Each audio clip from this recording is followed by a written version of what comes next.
Time for the market report. Prices trending up. Indeed they are. So how's that affecting the Mississippi farmer? We'll get into it.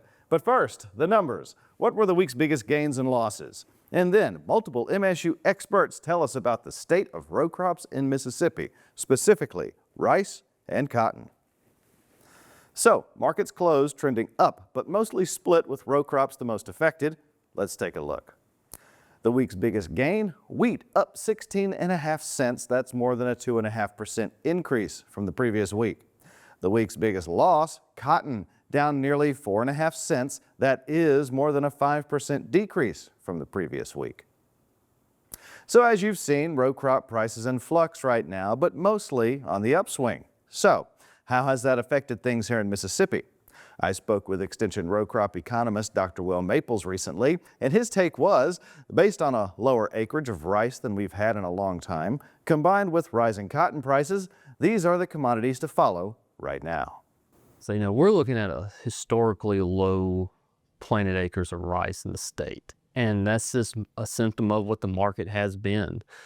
Coming into harvest last fall, the rice prices the bottom dropped down on them. You still got some folks that have rice in their bins. You have some producers in Mississippi, and it's even worse over in Arkansas, that still have 2024 crop in their bins. So it's also just, so farmers responding to market signals. The prices just are not there for rice. They had trouble getting it moved, getting it shipped. We're having some issues in the export market, some milling quality issues around the markets. So my outlook is, I don't know exactly how much we got planted, but we're not planting much rice at all this year. Cotton's actually one bright spot right now. You look at the December cotton futures contract right now, it's 87 cents. Things been doing nothing but climbing over these last 2 months.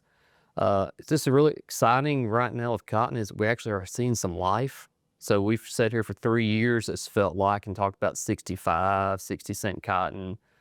We got over 80 cent cotton now out there. So we've pulled back in acres. Stocks are about steady where they were last year. Global stocks are going to be pulled back this year as well. So it's just good to see that there's some life in cotton prices right now that farmers can take advantage of.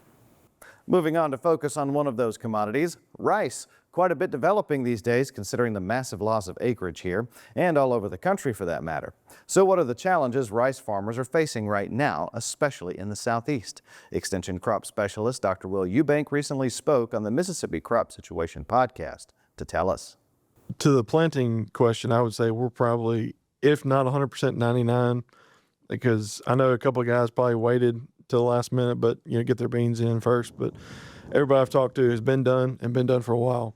We're well underway. Acreage wise, down probably 100,000 acres down to, we lost 100,000 acres down to like 50. But I've talked to some of the seed salesmen, and I think we'll be around 50, 55. That's the lowest since whenever they started instituting the acreage allotment. That's the lowest it's been since then. And we're not the only ones feeling that. I mean, Arkansas is going to be down below 1 million acres for the first time since the 80s, I think. And Texas has been dealing with a bunch of different things, but they're going to start losing acreage as well. I think they're predicted to be still about 90 to 100,000. Louisiana's pretty consistent as well as California, but Missouri's going to be down just a little bit as well. So it's all across the Mid-South. Most of the Mid-South rice entomologists, specialists have been scouting all throughout the winter. I know Don and I have been looking.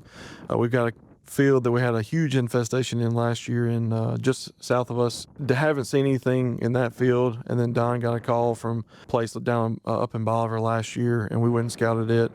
There's no rice up yet as some volunteer rice, but we did sweep the ryegrass that was on the roadside because that's supposedly a host for Delphacid. Didn't find any there either.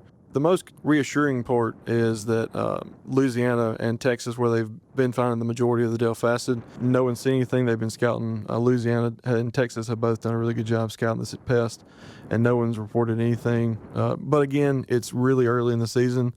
I mean, we still have, nobody's even gone to flood yet. They're a little farther along in Louisiana and Texas than we are, but still, I think that we'll start hearing reports of it about mid-season in Texas and Louisiana. And with our heavy freeze this past winter, hopefully we won't get too much of a population, and with reduced rice acres, maybe they don't have much of a host. But additionally, I did hear some interesting thoughts. If you do have jasmine rice, they do prefer jasmine rice. So if you have fields that are jasmine surrounded by a couple, whether it be hybrid or conventional, they're going to target that jasmine first. So keeping an eye on it is going to be paramount if you do have some of that. I did hear some of that going out in Mississippi this year. So for those of you that do, be aware of that. And that's it for a deeper look into the markets. Looks like row crop prices starting to fall, but all it'll take is a good weather story to bump them right back up again.